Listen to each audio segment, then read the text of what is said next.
I don't know about you, but watching that makes me want to cry because it is the reality of the world we live in right now.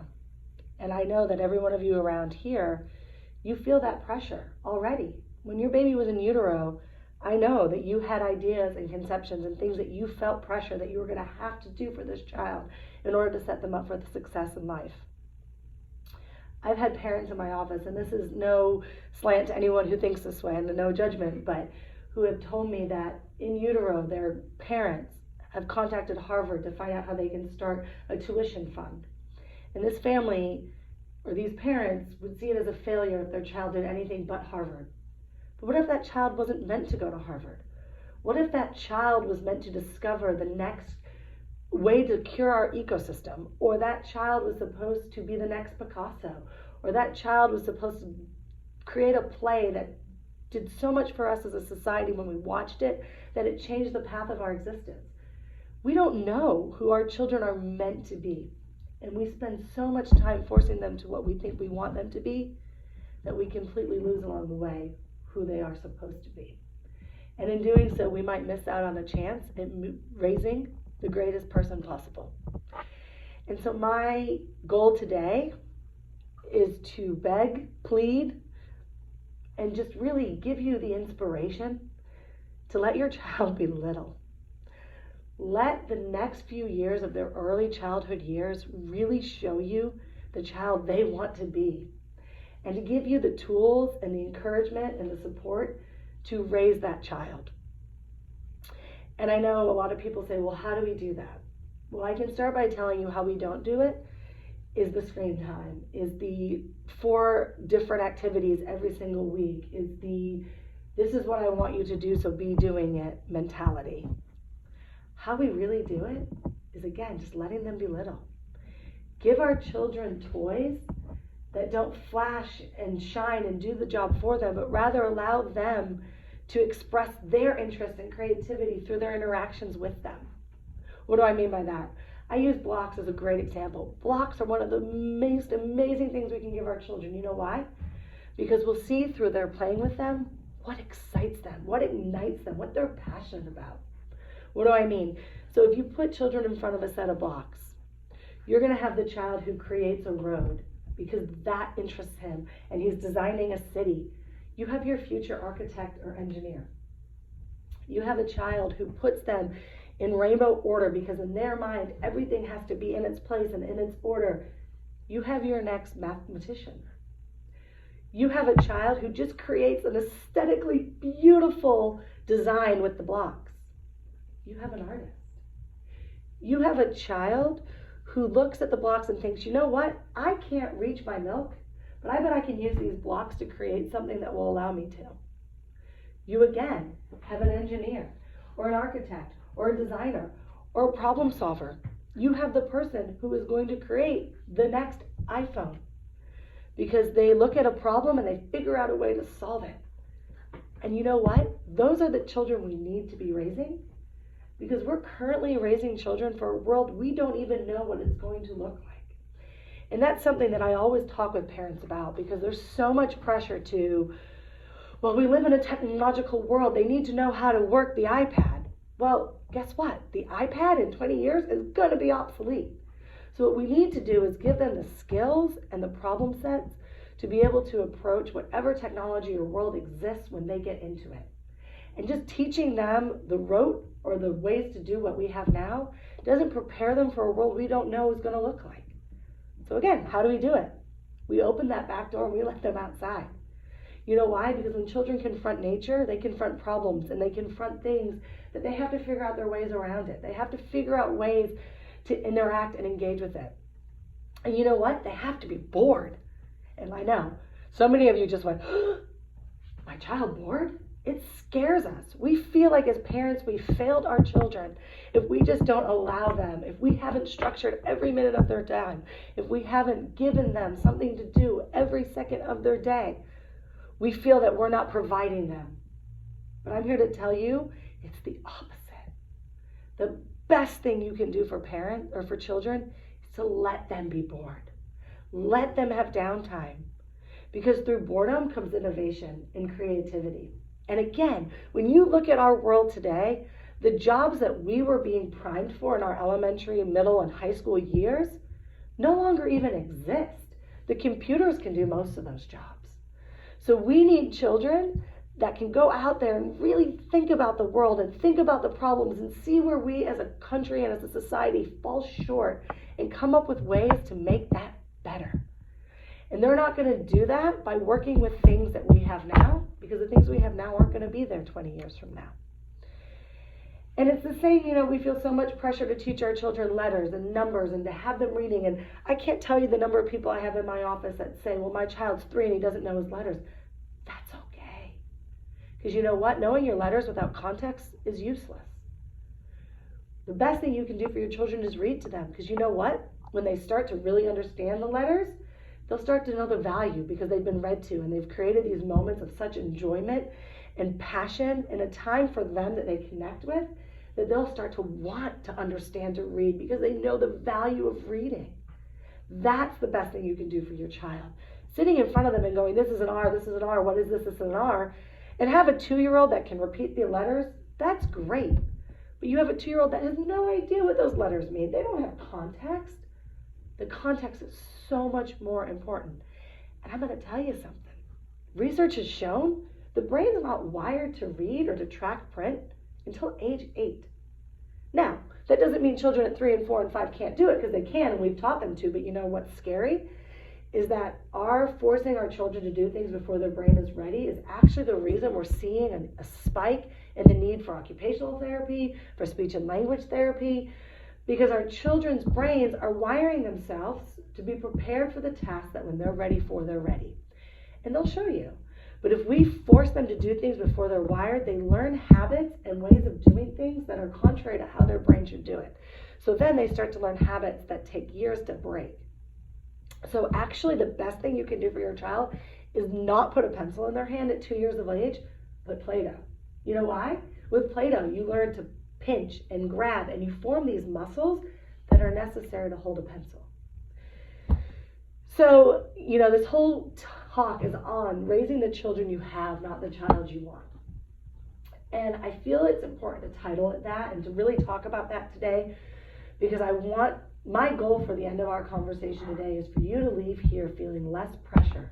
I want you to realize that your job as a parent is not to know already where your child is going, but rather to prepare your child for a path that they're going to go on their own. And it's my favorite quote in childhood, outside of let them be little, is do not prepare the path for the child, but prepare the child for the path.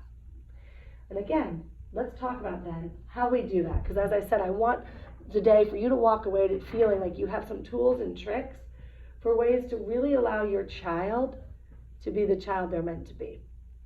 And the first thing you can do, as we've kind of touched base on, is allow them a lot of times with open-ended materials. And I have in the handout 15 of the best open-ended materials, and every single one of them are found on Amazon. And you'll find a lot of them are actually cheaper than the ones you pay for.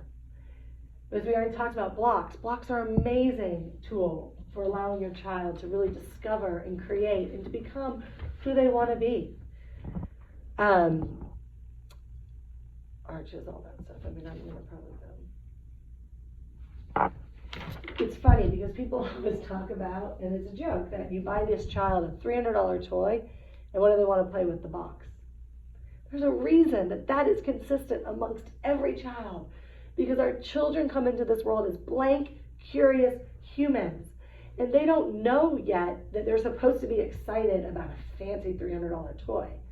But man, that box, today I want to be a race car driver, and I can turn that box into a car.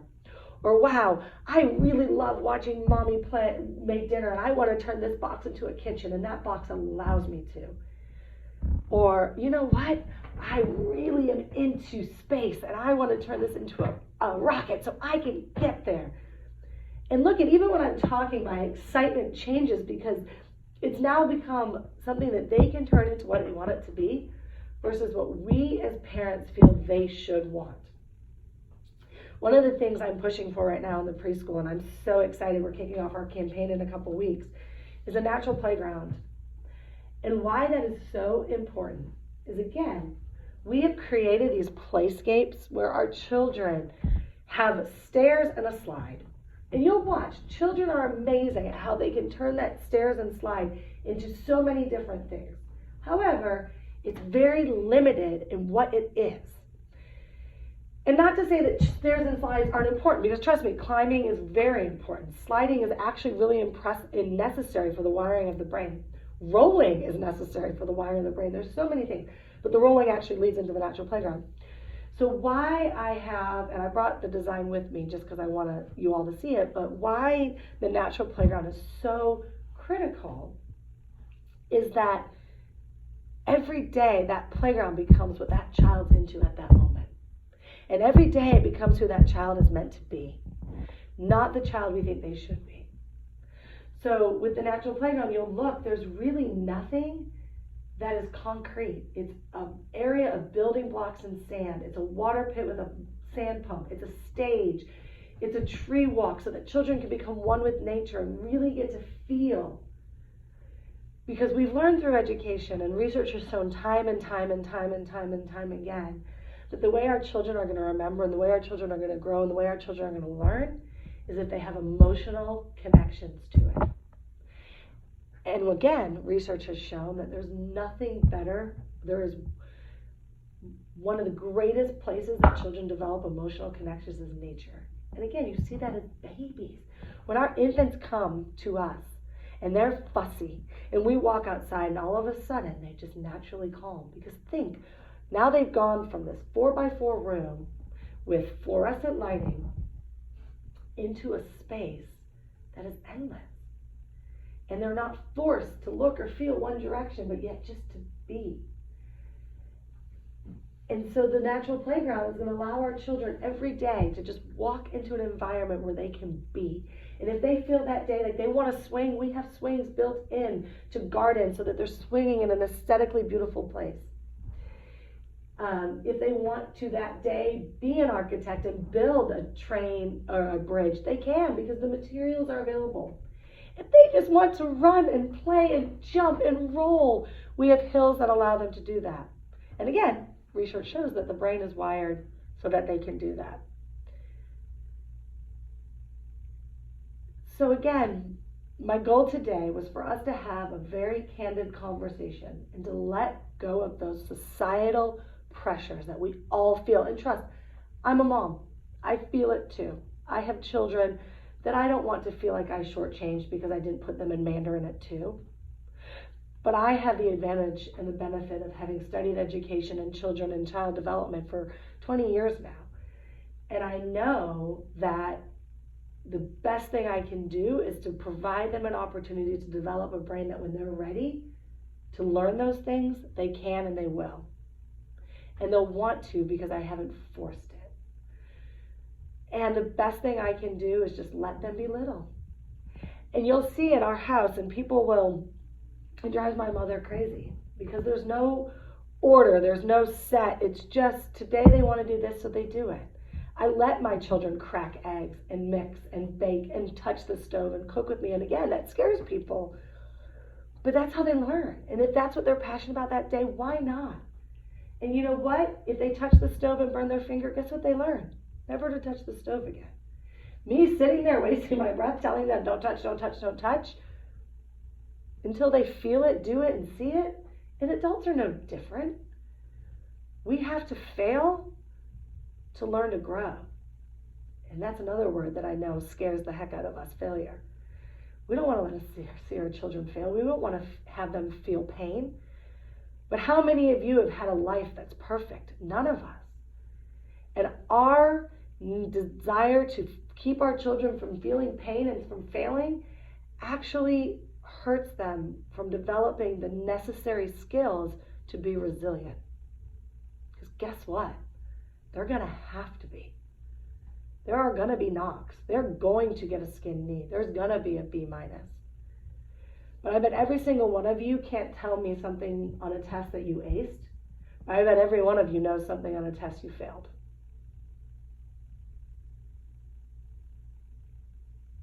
It's powerful. It's no different for our children. We have to stop putting pressure on ourselves to create this perfect world for them and let them create the perfect world for them. Let them decide the path they want to go. Let them decide what it is that they are excited about. So again, I mentioned that there's all these open-ended materials, boxes, wooden spoons, plastic containers, Play-Doh, blocks, anything that you can think of that makes you think that, that doesn't whistle or do it for you is a great tool or thing for your child. And again, just opening that back door. Let them go outside. Let them be bored. Let them be bored. Because through boredom comes wisdom. And when we're bored, we're forced to create and to be innovative. And, whenever my son comes to me and says, I'm bored, Mom, I said, well, that's a you problem. You have plenty of things around here, so figure it out. Or go lay on the grass and look up at the clouds and make out. I mean, and every one of us in this room can relate to it.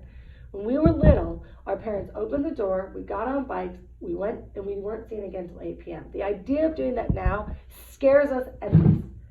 And unfortunately, parents end up in jail for allowing their children freedom because people in society sees that as a neglect. I don't. I'm not suggesting that you let your 3-year-old go on a walk by themselves. I mean, there's calculated risks. But I am suggesting that you allow them to go into your backyard unsupervised. As long as you've scoped the area and you know there's no dangers, true dangers. I am suggesting that you allow them time when you're not entertaining them or driving them to and from and doing. You just allow them to be. You'll also be amazed at how much easier your life gets when you're not forcing your child to do things they're not wired or wanting to do. Eventually they'll succumb to it because that's what our children do. I mean, they are sponges, and if we reinforce a behavior long enough, they will start doing it.